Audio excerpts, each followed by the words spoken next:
Hello America, how are we doing today? We're in Fort Worth, northwest Fort Worth, and we're at a truck lot. I'm truck shopping today. I don't know, maybe I found my perfect truck, the one I've been looking for.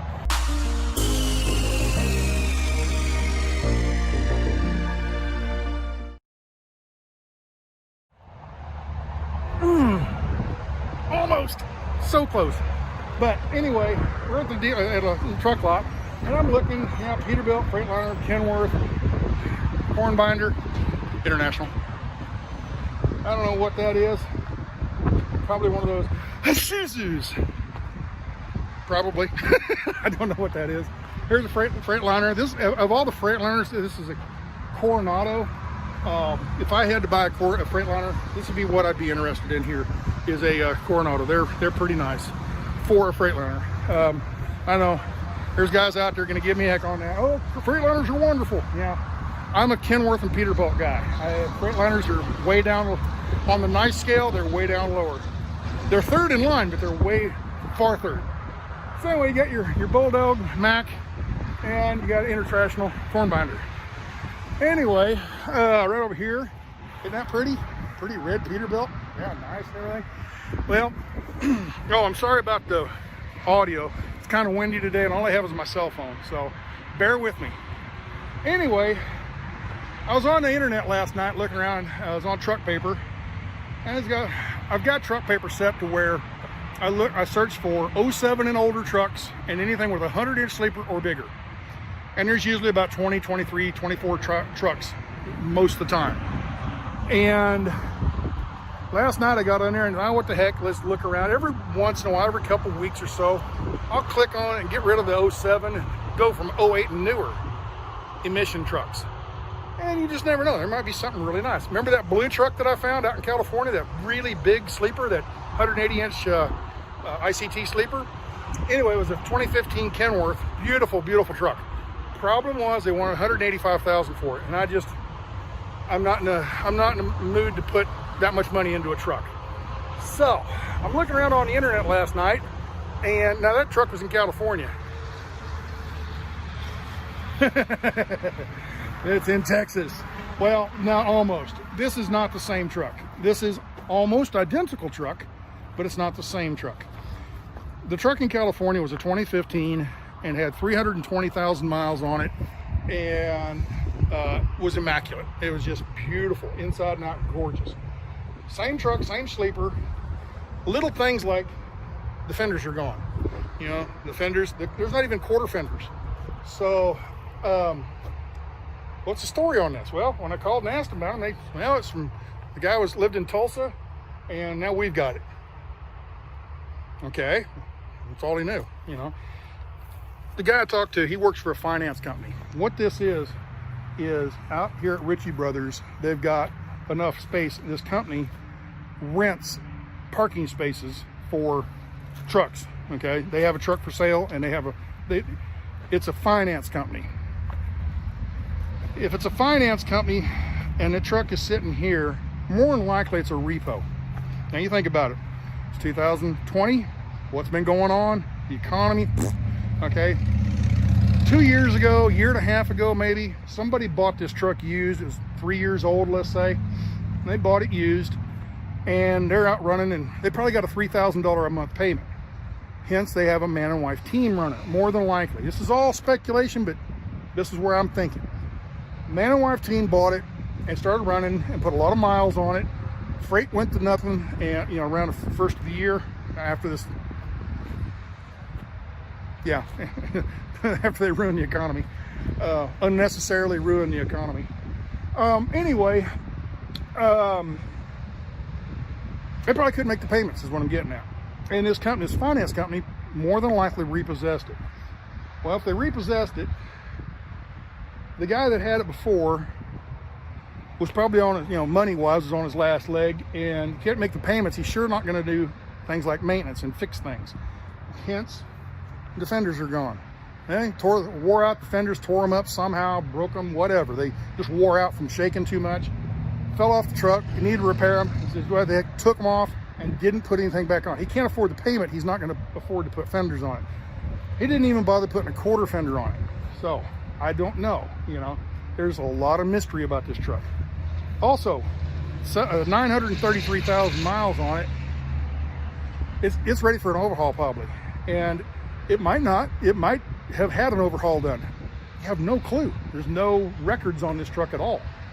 The finance company, they have no clue about it. You know, they didn't tell me anything about it anyway. So anyway, so if you're a driver and you're losing money, can't afford to make the payment and everything, can't afford to make your house payment back home, car payments and all that, you're having troubles and everything, the last thing you're going to do is maintenance. Fenders are gone. They didn't even put quarter fenders back on it. The oil's really, really dirty. I looked at the oil earlier and it's just black, you know. It's hard to tell, you know, but still, it wasn't nice, fresh, clean oil. This here's the generator, and if you can see, there's the generator right there. There's no generator. Generator probably broke, or they ran it out of hours, just, you know, run it to death and it broke, and they took it out. Or when they went to lose it, they thought, okay, we can just slide this generator out, put it in another truck, you know. They pulled the generator or sell it, whatever. You know, funny things happen when people can't afford the money. The bank comes to them. You know, we demand our truck. You got a lot of money put in this thing. The bank's getting ready to foreclosure or repossess it. People do bad things, you know. So anyway, with that, I don't know. It doesn't look in too bad a shape. You open the hood, the motor looks okay. The frame rails aren't all rusted out and all that. I don't have a problem with that. I don't know. Let's get inside here. Let me show you the inside of this thing. I guess when I came up here, I'm thinking if this thing is in pristine shape, you know, here's the inside of this thing. There's the front, the cab, okay? You walk through here and then right above it, there's a TV and then storage all the way around, okay? All the way around, storage. Here's your kitchen. Back here's your shower. Back here's your shower, just the same exact thing as mine was. Okay. Huge closet. Love this closet. Huge, huge, huge closet. Refrigerator, freezer. I opened it up. Stinks real bad. It's probably been closed for quite a while. Real, you know, it's hot, 100-degree heat out here. And refrigerator closed up. You know that smell. So anyway, let me sit down here and finish talking with you. So, here we are. We've got a truck that I really like. I mean, I love this sleeper. This walk-in step door on the side, you know, like an RV step. I love that. I like the bed that folds up instead of a bed in the back that stays stationary all the time. You can fold it up, and now you got a little desk to set out, little dinette. I like a lot about this truck. There's enough, I don't know, man. I don't know. It's a big crapshoot, you know, throwing the dice. It's a real big crapshoot. I buy it, $100,000. Yeah, that's what they want. The one in California, they want 185, and it's no much, too much. This one they want 100 for. But it's got 1 million miles on it, and it's got problems. You know, it's pretty dirty inside. So whoever drove it wasn't a clean freak. Usually people that own these trucks are meticulous in their cleaning and just really keep it spick and span spotless. Take your shoes off when they get in, all that kind of stuff. You can tell this one wasn't. They ran it, you know. So I don't know. I'd like to, but you put $100,000 into it, then you got to buy a generator. That's a $15,000 generator. The new ones, Onan generator, $14,000, $15,000, $16,000, maybe even more. That's last I heard. They're about that much. You have no clue about the motor. I might buy it, get 10 miles down the road, the motor goes craps. There's another $25,000 to overhaul the engine. On top of, it's a 15. It's got the emissions, okay? It's got the automatic transmission. Those, you know, those two things I don't like at all. So I guess if this truck had a little bit of engine history, oh yeah, it's got 900,000 miles, but it got overhauled at 650. Okay, so you got, you know, 300, 200, 200, 300,000, 250, 300,000 miles on the engine. Good, that's fine. It had an 18 speed, a 13, whatever, good. I'd probably buy it and put up with the emissions, okay? But the emissions, the big mystery about the truck, nobody knows anything about it. Automatic transmission. The people that owned it apparently lost it, and if they lost it, more than likely didn't do maintenance and repair jobs and stuff. I don't know. It's just, I'm not saying no. I'm gonna go home and think about it a little bit and talk to some friends of mine.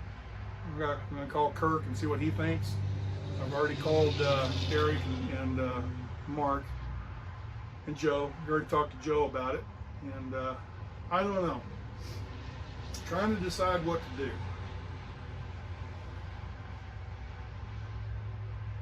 When I saw this last night, I was looking around, clicking. I was actually on the phone with Eric, a friend of mine.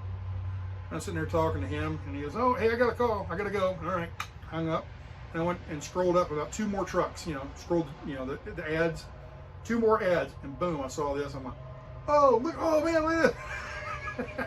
So I waited about 10 minutes. I looked through it real good and everything, all the pictures and everything.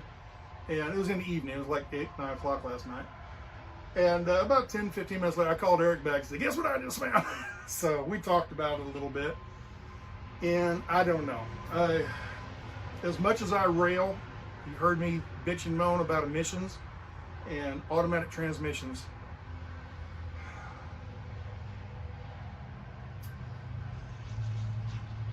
I don't know. I have a really hard time for those 2 reasons right there. You add on top of it $100,000, which this truck is probably worth $100,000, maybe even more, if you could verify things. But there's no you're taking a blind guess. And if this was going through like Ritchie Brothers auction and it was going across the auction block and it got up to about 60,000, I'd be bidding on it. But at 100, I'd have backed off. It's just a little too high, I think.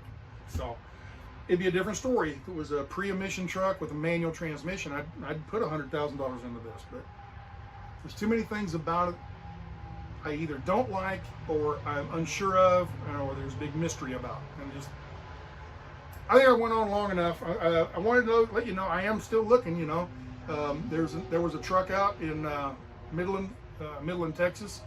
It was a 2001 or 2002, something like that, pre-emission truck.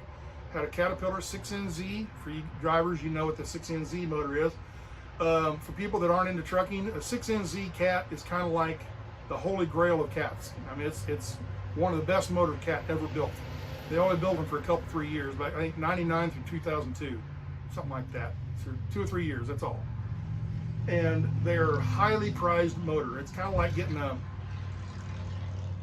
420, was it a 427 Cobra jet? 429 Cobra, whatever, you know, like a Mustang Mach 1 with the Cobra engine or something, you know, it's one of those kind of things.